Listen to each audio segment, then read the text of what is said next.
Please welcome to the stage Steve Kitay, Senior Vice President, Space Defense, True Anomaly.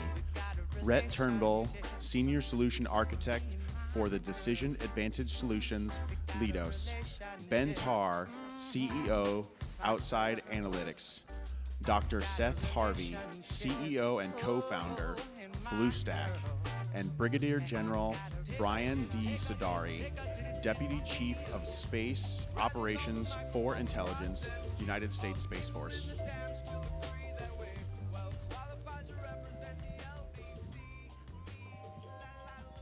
Okay, good morning. Let's go ahead and dive in.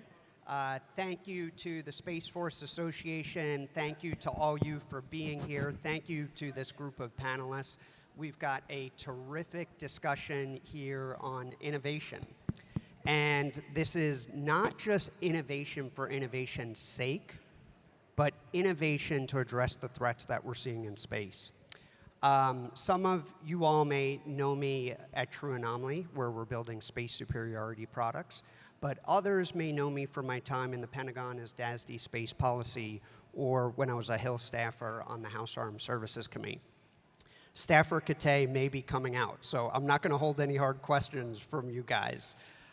So with that, let me hand it over to each of you to introduce yourselves and tell the audience here a little bit about what you're doing. Let's start with you, General. Hey, good morning. I'm Brian Sidari. I'm the Space Force S2. I just arrived in that position at the end of July. It's really interesting. I spent the previous 3 years, as the Combatant Command J2 at United States Space Command. So it's a little different pace of play, followed threats a little bit closer. More now in my new role is organize, train, and equip. Typical, I'm an inter-service transfer. I broke the chains out of the Air Force to come to the Space Force. But I have a background in intelligence, mostly from a collection standpoint. Thank you, General. Great to have you here with us. Okay, Seth. Seth Harvey, CEO and founder of Bluestaq. I started my career as a research scientist at the National Labs. After that, I moved over as a research scientist position at AFRL. And then about 11 years ago, I left civil service. And most recently, about 7 years ago, we started Bluestaq, a software company in Colorado Springs. Hi, Rhett Turnbull, Senior Solution Architect with Leidos. I retired about a year and a half ago from active duty, did 29 years in the Air Force, and finished out in the Space Force. So it's great to be back amongst Guardians in a different capacity, and so glad to be here. Mike Lair, Senior Vice President for SMX, Space and Intel. I can't believe I can say over 30 years. Just proves my kids are right that I'm old, right? Started Air Force acquisition. I've spent several years at L3, Raytheon, over a decade at Sierra Nevada Corporation, a few years at General Atomics, and then here now I'm with SMX and Outside Analytics, doing a lot of work in the OPIR mission data processing world. Okay, thank you all. It's a terrific set of backgrounds and very diverse, from traditional to non-traditional, government and commercial, so thank you. All right, so let's start with the threat. So General Sidari, I'm going to start with you first. You're new in this role as the S2 in the Pentagon. You're head of intelligence for the United States Space Force. So can you share with us what threats, indicators, or patterns concern you the most about how our adversaries and competitors are not only building new hardware, but operationalizing it? Yeah, of course. I think we've heard it this morning, right? You heard General Saltzman and Chief Bentivania talk about it. You've heard the Secretary Mink talk about it. You heard Chief Lurch talk about it. And it's really interesting, and it's incredibly scary. Our adversaries, I joke around when I go into unclassified, like China bad, Russia not as bad, more devious. Any questions? And so that usually goes over well. The pace that China is putting capability on orbit and working through is incredibly concerning. You heard Secretary Mink talk about it. I think the biggest issue is once they figure out reusable launch and they figure out how they can put more mass up and how they are looking at their proliferated constellations, that is concerning. Like, we don't like it, but what are you going to do about it, right? I don't like a lot of stuff, but you have no authority, control, or direction. They have a right to do whatever. You heard General Shess talk about it in the last one, and we're seeing a lot of things with the Russians during the Ukrainian conflict, right? And everybody's kind of watching it. And if you just think back to April, right? United States forces and our allies were committed in Yemen. We supported allies in Israel in a 12-day war. You've heard the Secretary talk about Midnight Hammer, and then what is going on in the hemisphere in support of the national security strategy in Southcom and Northcom. Those are a range of missions all enabled by space. Our adversaries know that, have watched it, and so how do they use it, right? So Dead Carl or Carl Van Clausewitz, right, would talk about the nature of war is unchanging, right? There's that interaction.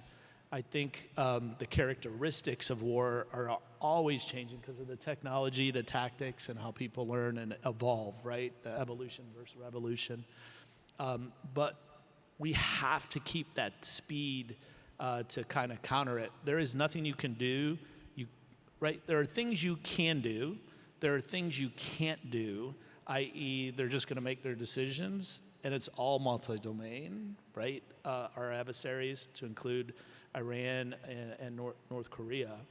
But high-end to low-end warfare, we have to be prepared. And so that's kind of what I look at with the staff on the space staff and the Pentagon, is how do we build the competencies? How do we ensure we have the capabilities so we can scale at a global level? Because that's how you build readiness at the field commands. Thank you, General. So China in particular, but Russia and others, the speed and scale of the capabilities that they are building are moving out at an incredible pace. Yeah, I think the other one, because you came from policy and you watched this, right, in your background, it makes one question. You get more time to think. Has the National Defense Strategy pushed our adversaries to work closer together, right? And so when you think about Russia, Ukraine, and the way the global community came together to put sanctions, did that drive our adversaries for closer cooperation? And you see it in the press, right? You see it when they go to these forums, and you have Xi Jinping and you have Vladimir Putin taking pictures together. And it's a market, right? So Russia is buying stuff from Chinese industry. And so back and forth, I mean, it's all documented. Did it push them? How do you deal with that? And is that a consequence of our decisions we need to think through and we have to deal with, right? Very interesting. So if we build upon that, and let me start with you, Seth, and then would love to hear from the other panelists. You know, you're building capabilities that are designed to empower our guardians to do more, to address the threats that General Sidari was just talking about. How do you do that? How do you consider the threats when you're building the capabilities at your company? Seth, let's start with you. Well, I think the first and foremost, we all know that our adversaries know that space is a force multiplier for our forces. And in those systems will be an active threat. So I think first and foremost, we have to talk about security. We have to talk about data security. We have to talk about supply chain. We have to talk about logistics. We have to talk about cybersecurity. Those will be the first vectors of the attack before we see it, anything else on the battlefield. So as we're building capability, we have to think about those things first and foremost. We even saw, even in COVID in some ways, right, where we saw how fragile our supply chain was, and the impacts that it has on our nation. I think so I think those have to be front of mind when we consider something like that. Thank you, Seth.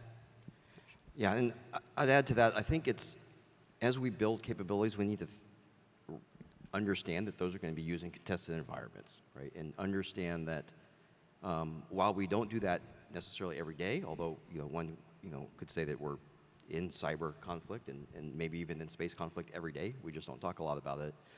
You've got to realize that those capabilities are going to be used in conflict and think through what does that mean as we field that capabilities. As an example, everybody here, this morning that I've been talking to on the show floor is talking about AI and how we can use AI for space and to help Guardians, and I think that's fantastic. At Leidos, we're doing quite a bit of that. But we have to understand that the adversary is going to do the same thing. And so one of the things we think a lot about is adversarial AI. How do you protect your algorithms and those tools and capabilities that Guardians are going to use from adversarial attack, either spoofing the AI, trying to get the AI to do something that you didn't intend it to do, and how do you think through that? And so we have a framework for that called FAIRS, Framework for AI Resiliency and Security, that we use as sort of a lens for how do we apply that. And I think that we should, as industry, we need to take those approaches for everything that we field from a cybersecurity perspective, from an adversarial perspective, is realize your system is going to be attacked, and can you build it in such a way that you can mitigate the risks of those attacks? I think that's a good point. That's probably something we don't talk enough about. We as a community talk a lot about our systems need to be, to use a term, an older term, net ready. Mm-hmm. They need to be available on the network, and they need to be net-centrically available. We talk a lot about cybersecurity to make sure that the adversary can't get into our systems, but in time of war, we also need to be concerned with denial of service. It's not so much in that time of conflict that it's one thing to be secure enough where they can't get into your system, but it would be all they have to do is deny you the resource. So how do we as a community ensure that our adversaries can't deny us of those net-centric, net-ready, available capabilities in a time of conflict? Yeah. We need to be conflict ready. You want to jump in there? Looked like you had a comment, or do you want to continue on? No, I'm kind of thinking through the classification in my head. Right.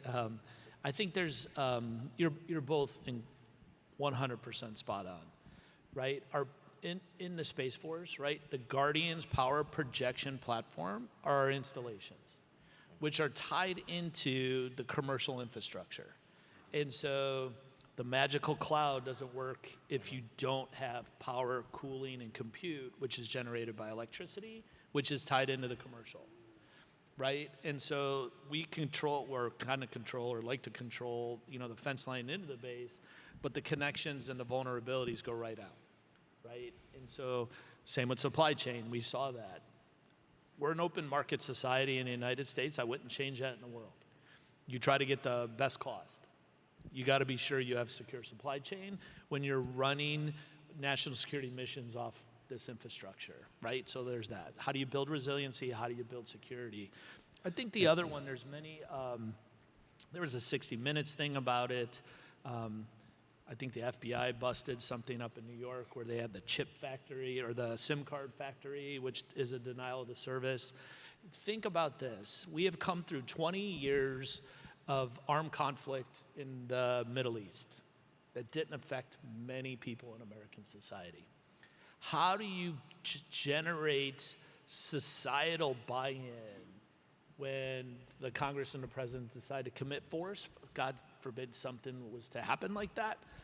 But how do you get societal disconnect if the cell phone doesn't work? Or societal panic where you can't log in and use money, right? Because everything we do, and we just take it for granted, to pay for gas, right? Tap. I just learned how to use Tap like 3 days ago. Maybe you can show me. Yeah, it took right? something that was so easy. I just like swiped my cash. credit card, and now I don't know if I tap, I swipe, I insert. Every machine's different where you tap it. Like, I just want, structure. But, we don't have pennies anymore. Like, you got to think through that. Our whole daily life is run by space capabilities. The timing, a picosecond. Like, people lose their mind. Yeah, and I think, how do you realistically rehearse for that? We talk about a lot of times in space is exercises, but real true rehearsals for when those scenarios happen, and how are our systems going to respond, how are our Guardians going to respond, and what are the steps we're going to take to actually execute and prosecute that fight. Yeah, like when I was in the combatant command, mildly interested how the service figured that out. I just want it to work. And now on the other side, I'm like, oh my God, we got to figure this out, right? But yeah, to your point. Pretty incredible to think about, especially in today's interconnected world and the threats that we face and ensuring that we are protected. against them, and I'm glad you all are thinking about that. You know, I want to take it to the next step now, and let's start with you, Mike, at the end.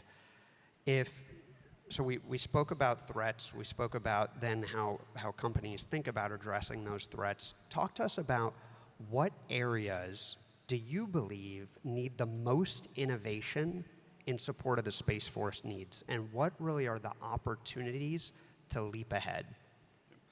Great question. And I think a lot of times when we hear innovation, our minds immediately go to tech, right? And especially being an engineer and things. But I think the general hit on it. I think the biggest area for innovation we have to keep pushing is speed, okay? I think whether we think we're behind or we think we're ahead, I think the combined industrial might of commercial and DoD, we have the capabilities. If we're working collaboratively and we're doing it at a higher speed, right?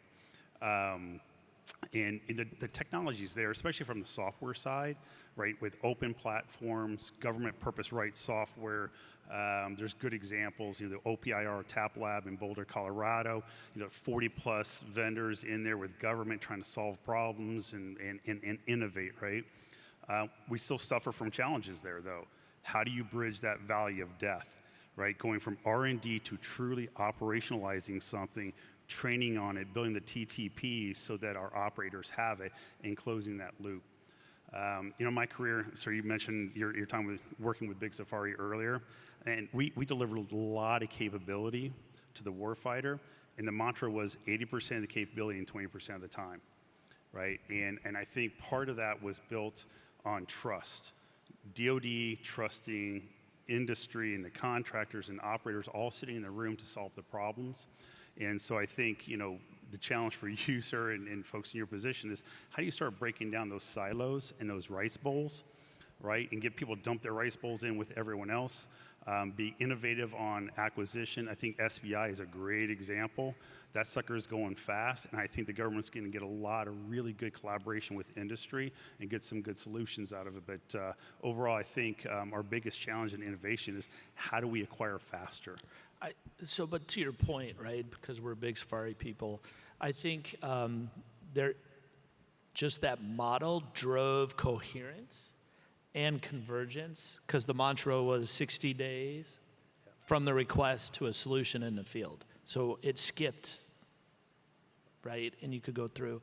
I think the other one, what you're really hitting on, is adoption, right? Like AI, new capabilities. I was having a discussion with the vice chief, and we don't know because we're stuck in our habits, and that's not the way I grew up. Well, like we were talking in the back, if you grew up like me, we'd all be, having bake sales, right? We probably wouldn't have clearances. Thank God for no cell phones. But my point is, how do you adopt that into an organization to say, I need to go fast? Like, innovation is, I need to fail fast, I learn. It's okay to fail. It's our job, right, as 05s all the way up to like 010s, to not allow you to become failures. You learn by failing. Fail fast. Let's fail fast. The issue is if you have such broad what you're looking at, you need to drive coherence and convergence and get the wins. But then you have to have a culture and organization to accept it and try and fail. I think that's what I'm seeing. Let's pull on that thread a little bit more. Speed, coherence, the general just mentioned culture and having a culture to do that. Rhett, let's start with you. 29 years in the U.S. Air Force and then retired out of the U.S. Space Force. Great career of service, now in industry for the past year or so. Tell us now, as you're in a different role engaging with the government, what do you see as those cultural or organizational barriers inside the Department of War that inhibit the innovation that's being talked about? And then how can companies help the government through that? Sure. I'll address culture and organization, but I'm also going to add a third item on there, which is architecture. Because I think how we think about architectures enables you to be able to have that culture of innovation. So I'll pull on that thread. But from a culture perspective, I think the Space Force is really doing great. You know, I was a Guardian up until a year and a half ago, and just in the time that I've left, I've seen just a huge continued acceleration for this culture of risk-taking, innovation, try new things. I mean, I remember I started my very first assignment in the Space Force in 1995. Tells you how old I am. It wasn't Space Force back then, Air Force, out at what was then Falcon Air Force Base, doing satellite operations. And I remember one of the pivotal memories I have from that time learning about space operations was a crew member was disqualified during a check ride because they had thrown some satellite anomaly at the crew member, and you were supposed to figure out, okay, how do I fix this? That crew member was an engineer, knew the system inside and out, and deviated from the approved checklist in a way that saved the spacecraft in the simulation. Had he followed the checklist, spacecraft would have been lost. But he was disqualified because he didn't follow the checklist, right? And I remember I was part of as the engineer for the subsystem in question, was part of the investigation into that and the whole process. That was a formative memory for me. And we've come a long way since then, right? And obviously you need discipline.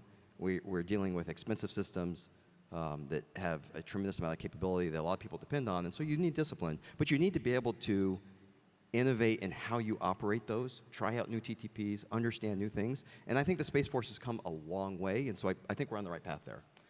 From an organizational perspective, I love what they're doing with tying operations and acquisitions closer together, the mission deltas and the system deltas. I think that's great. So I don't think industry really needs to do anything there. Just get out of the way and let Space Force continue to make that a success.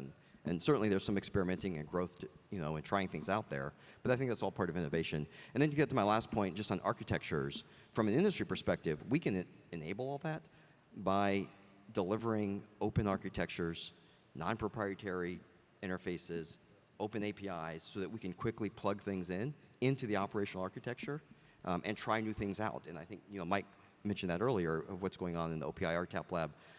We've been involved in the Space Domain Awareness TAP Lab down in Colorado Springs for about a year and a half now, and it's seen just tremendous cooperation and coordination amongst a lot of different industry partners, small businesses, big businesses, in between, be able to try new things very rapidly.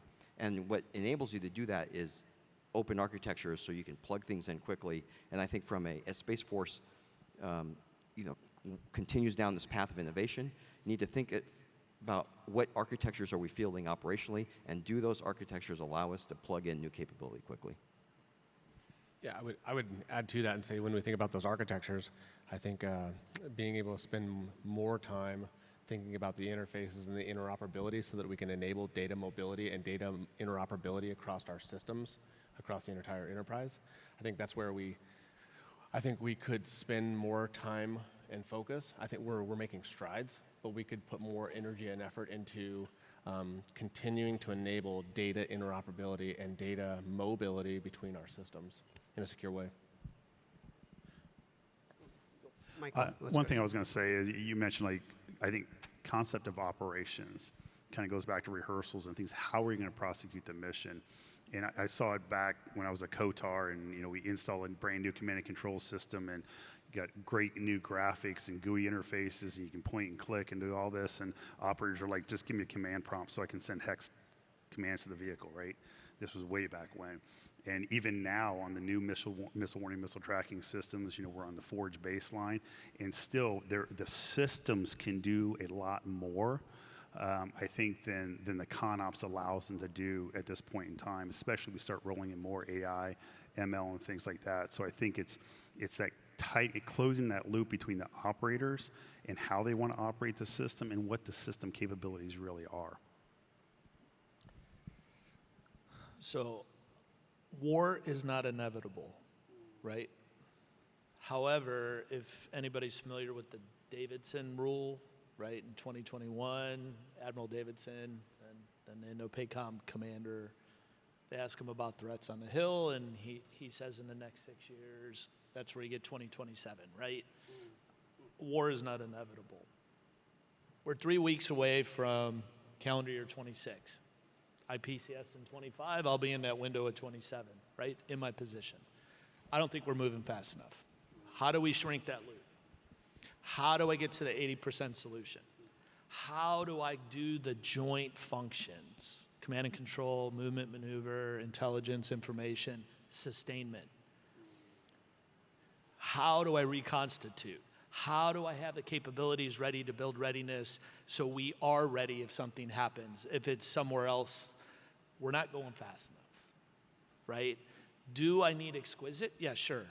It is fascinating to see how the narrative changed about data, because we're treating data as a commodity, not as exhaust, right? And it's enabled by APIs. I'm a big believer in software. I don't know how to use software. The analysts, the young guardians know how. I should not wait 5 years to make it work. Get an MVP out, collect it in, you see the data and rapidly change it. That should not take 2 years, right? This whole I got to do it in a foundry for security drives me crazy. I'm in charge of security and I don't understand it, right? The problem is we put so much limitations in the bureaucracy of the Department of War, Department of, right, all the departments, that it becomes unviable and slows it down. And our adversaries don't really care about that. How are we ready when the commander-in-chief goes, I need you to do something? So how do we speed that up? You know, you started with this conversation about pace. Correct. And the greatest threat is their pace. And when we think about that, we're really comparing their pace relative to our own pace and their pace relative to our own rate of success for programs across our enterprise, right? And we have to figure out how to deliver faster, and execute programs faster. Historically, we have created an acquisition process that has a lot of checks and balances in it, and it's got a lot of it is based on managing the process, where our acquisition processes are full of reporting requirements to evaluate the progress of the project, as opposed to being outcomes based. We recently saw an RFP that it was like an 82-page statement of work. 67 pages were for the program management portion of that system, for reporting metrics for the program. So our most important systems that we have in the community, we want to ensure their success, so we burden them with incredible requirements for reporting criteria that takes an army to satisfy, and it's a lot of metrics that honestly most of the commercial community has forgotten about, because they realize that those metrics are not a good indicator of whether or not the thing is successful or not.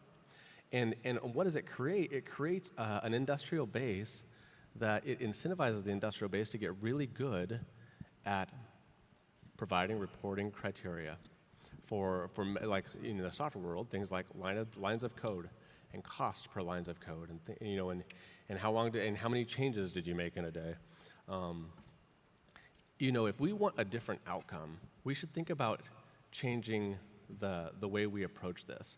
Instead of incentivizing the journey, we should it'd be interesting if we changed our focus and our perspective as a community and saw more contracts that incentivize the delivery.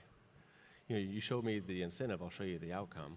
What would it look like if we had more contracts across our community that the incentive was based purely on the delivery of a capability, and you got rewarded if it was delivered early and penalized if it was delivered late, as opposed to rewarding or incentivizing the journey, incentivize the delivery. Just to be clear, I'm not an acquisition person. I'm not getting in General Grant or Major General Purdy's lane. I'm just saying the adversary goes quick. Like I am sympathetic and empathetic to what our acquisition community goes through, because I sit on boards, I read the records, I'm like, oh my God, these people have so much on their plate because of the congressional reporting requirements and then the reporting requirements that everybody else, Secretary Ming talked about it. But if you're looking at what is the outcome I want, how do I make it sustainable back up, then it makes their job easier. right? And that's all I'm saying. Like, China moves programs 2.5 years to the left because they have a need. And you heard Secretary Mink talk about it. It's not one program, it's a family of programs. And they just keep going. I mean, it's a different society and you can't do apples to apples. But my point is they move them left based on importance. We should probably speed that up a little bit. That's all I'm saying. So let's build upon that a bit and pull in Rhett and Mike here.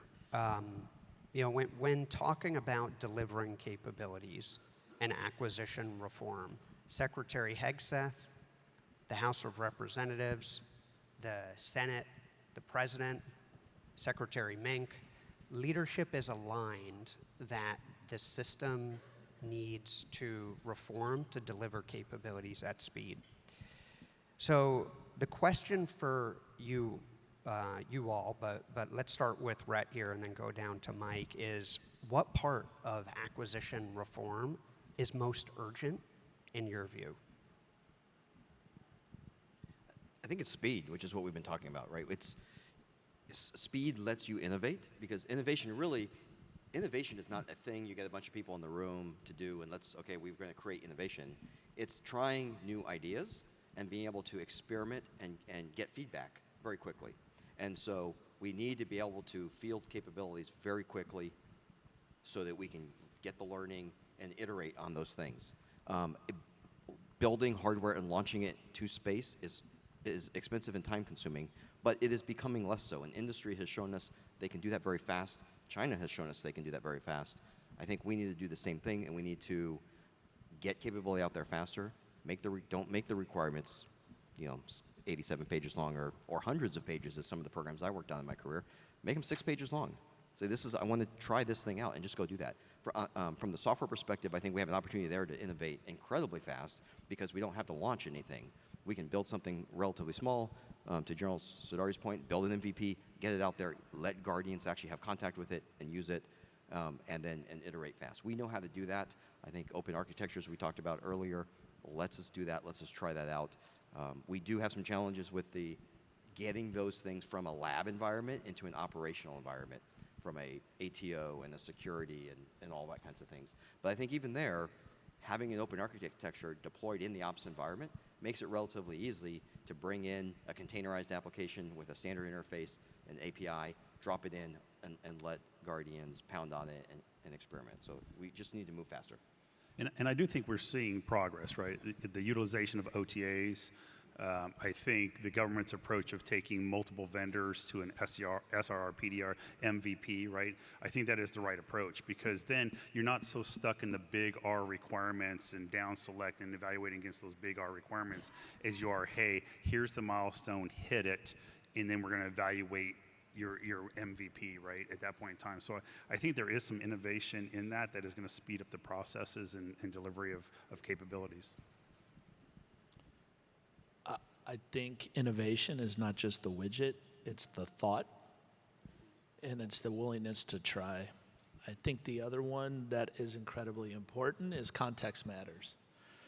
And so if we think about the future, we're here today, what is the future? Let's innovate. Why do we have the systems, organizations, and structures that we have today? Because it's all based on context of the history of the past, which it changes, the environment's changed. The only thing, I worked for a boss when I was on the Joint Staff, Admiral Gortney, and he used to tell me the only thing you cannot change is physics. Policy, guidance, and law can be changed. You cannot change physics. And I'm a Kent State grad, and I was like, okay, whatever. But that's true. You can change all that, and that's what we're doing right now, right? Acquisition reform, organizational structure reforms. It's how do we lean out, speed up to focus on what the Department of War needs to focus on. I think, the things what inhibits innovation, usually when you see something that's transformative or, you see a great innovation, there's a lot of hesitance to use it at first. There's inertia because, adoption of innovation creates uncomfortable. It makes you uncomfortable. It creates discomfort in your organization. And if you're going to embrace this culture of innovation, you have to embrace this notion that you are going to allow yourself to be uncomfortable as you try new things that maybe you don't have fully developed trust yet, and you are figuring it out. So let's build upon that a bit here and actually take a bit of a pivot. You talked about readiness earlier, General Sadari, and as we look at delivering capabilities at speed and innovation, one of the areas that I feel is really broadly recognized across the community and the government is leveraging commercial capabilities, private investment, and getting those capabilities into the hands of the warfighter. Now, if we look to the future and look to, and in some ways look to the past of what's happened in recent conflicts like Ukraine, commercial systems will be targets. So I'm going to go to Seth here to start. How should the U.S. think about deterrence or protection of commercial space assets? And when I say space assets, I use that term broadly, meaning the space systems, the ground systems, the links, the user terminals. But how should the U.S. be thinking about deterrence or protection of those systems that are enabling national defense? Well, I think there's obviously there's certainly pros and cons to using commercial assets and relying on them for military operations. But I think the pros far outweigh the cons as far as the famous gangster from the 18th century, John Dillinger. He was famous for a reporter asked him one time, why was he so confident that he could rob banks? And he said, well, in order, I can rob any bank at any time, but if you want to stop me, you have to defend every bank all the time. Right? So if you take that same concept and you apply it here, if we only limit ourselves to military assets, we have a finite set of assets where that reduces the attack vector for our adversaries. We are more exposed. By leveraging commercial assets, we are now broadening. We are adding complexity to the attack vector for our adversaries, where they have no idea what asset we could be using at any one time. And so I think it does provide more resiliency. But I think when we use commercial assets, we have to think through the process of, I don't know if we have a good policy across the United States for how we would defend a commercial asset. What would be the steps that would have to occur in order to defend a commercial asset? I think it's same, there's also a breakdown in just communication in the sense that a lot of the threat information that we have in our environment is all classified. For those commercial assets that we're leveraging to really defend themselves, how do we start to get that threat information out to those commercial vendors so they understand what is the dynamic of the landscape that they are going to be put within, and how do they best protect themselves as well? I think we could do things to include them in exercises like Space Flag. There's a variety of things that we could be doing, right, to help better bring them into the fold. So their investment can help our community and the mission, but also we can help them help us, right? Thank you, Seth. Anyone want to build upon that? China is just military, civilian government. We have to stop looking at our adversaries at how we do it. So we're lensing. And so there's this big divide. It goes, well, it's commercial, this is U.S. government. Our adversaries don't see any different. You're supporting the government. And so, we need to just accept that fact. We don't like it. We'll try to figure it out. And at times of crisis and conflict, we kind of work through that. But looking for this big, I'm only doing this today and I'm doing that tomorrow, our adversaries don't pay attention to that.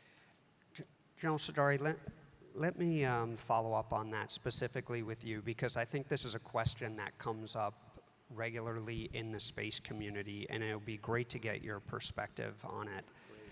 So how, in your view, how do you balance strategic deterrence, which deterrence is all about the mind of the adversary, between showing capability with balancing it with revealing too much that you're giving away too much to potential adversaries? How do you think about that deterrence calculus? So as I hang around analysts the last couple of years, I had words have meaning. Strategic deterrence, we have to go to Omaha and talk about that because that's nuclear deterrence, right? And we're still working through that because for years, space and cyber were under United States Strategic Command, and we inherited strategic deterrence thought, right, of a shelling. So there's first. How do you deter? First in deterrence, what do you want to deter them from doing, right? Like the whole thing of deterrence and campaigning in Department of War lexicon is I do operations, activities, and investment to deter our adversaries, and if deterrence fails, I've set the conditions to win at war or in conflict, right? So first, what are you trying to deter them from, and is it realistic you are even going to do that?